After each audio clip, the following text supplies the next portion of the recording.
लोकसभा चुनाव के लिए प्रचार अपने चरम पर है। राजनीतिक पार्टियों की ओर से अधिकतर सीटों पर उम्मीदवारों की घोषणा भी कर दी गई है। 2 चरण की वोटिंग भी खत्म हो गई है, लेकिन उत्तर प्रदेश की 3 सीटों पर अभी भी सस्पेंस बना हुआ है। ये 3 सीटें हैं अमेठी, रायबरेली और कैसरगंज। इन तीनों सीटों में से 2 अमेठी और रायबरेली में कांग्रेस को उम्मीदवार घोषित करना है, जबकि कैसरगंज में बीजेपी को। तीनों सीटों पर नामांकन की आखिरी तारीख को अब महज 4 दिन का समय बचा हुआ है।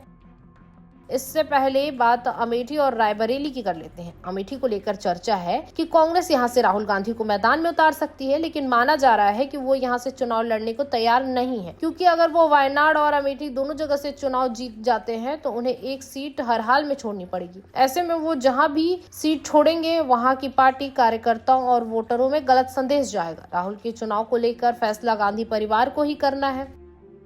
दूसरी ओर यूपी कांग्रेस के नेता प्रियंका गांधी को रायबरेली की सीट से चुनाव लड़ाना चाहते हैं। उन्होंने पार्टी हाईकमान के सामने प्रियंका के नाम का अनुरोध भी किया, लेकिन माना जा रहा है कि प्रियंका इसके लिए तैयार नहीं है। प्रियंका का कहना है कि तीनों गांधी के संसद पहुंचने से गलत संदेश जाएगा, क्योंकि कांग्रेस राष्ट्रीय पार्टी है। क्षेत्रीय दल ऐसा कर सकते हैं। सूत्रों के मुताबिक सोमवार को शाम को कर्नाटक के गुलबर्गा पहुंची प्रियंका गांधी और अध्यक्ष मल्लिकार्जुन खड़गे के बीच में अमेठी और रायबरेली सीट को लेकर बातचीत हुई।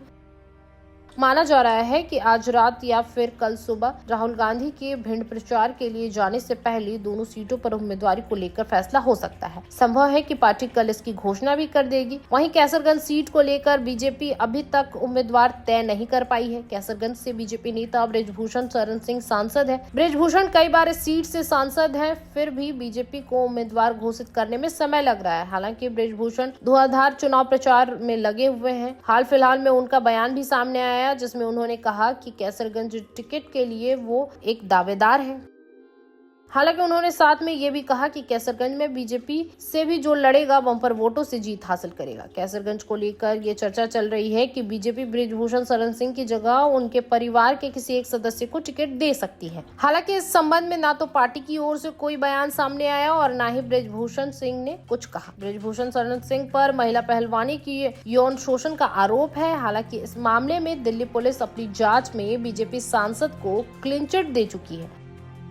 आरोपों को लेकर अदालत में सुनवाई चल रही है, इसीलिए बीजेपी भी फूंक फूंक कर कदम रख रही है ताकि चुनाव में उसे किसी भी तरह का कोई नुकसान न उठाना पड़े। अमेठी, रायबरेली और कैसरगंज की सीट पर 5 चरणों में 20 मई को वोट डाले जाएंगे। 26 अप्रैल से ही नामांकन की प्रक्रिया शुरू कर दी गई है। 3 मई नामांकन की आखिरी तारीख है। ऐसे में कांग्रेस और बीजेपी दोनों के पास अब मुश्किल से 4 दिन का वक्त बचा है।